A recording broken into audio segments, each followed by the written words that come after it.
La dualité créatrice. Un pôle seul ne peut exister sans son pôle inverse et complémentaire.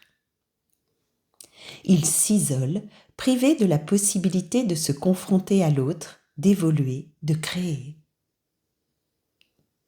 C'est dans cette interaction parfois attirante, parfois repoussante, que réside la clé de notre transformation.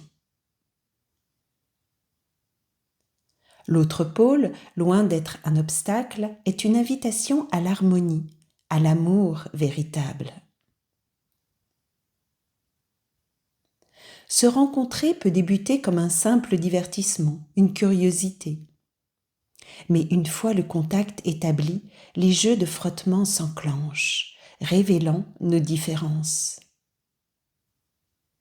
Ces différences, loin de nous séparer, enrichissent l'expérience. Sans elles, que serions-nous ? Juste une répétition de ce que nous connaissons, sans nouveauté ni créativité. Chercher ce qui est différent de nous, c'est devenir créateur, assembleur, unificateur.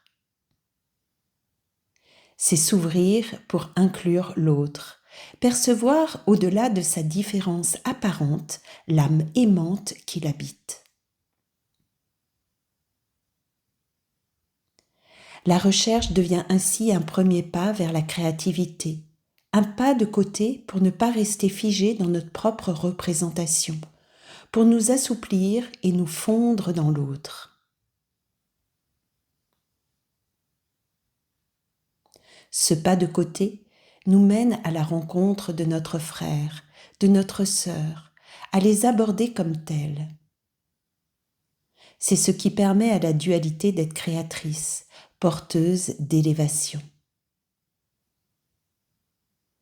Car petit à petit, la dualité rassemble et réunifie ce qui semblait séparé.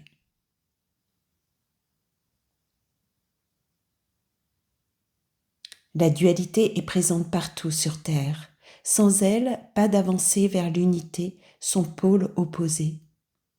Tout nous pousse à ce qui nous confronte, pour créer de manière nouvelle, dans un mouvement de flux et de reflux, pour aller valser ensemble. Acceptons la dualité comme des paires d'opposés vers l'unité, pour que l'un et l'autre puissent se rencontrer, s'apprivoiser, s'aimer et s'unir véritablement.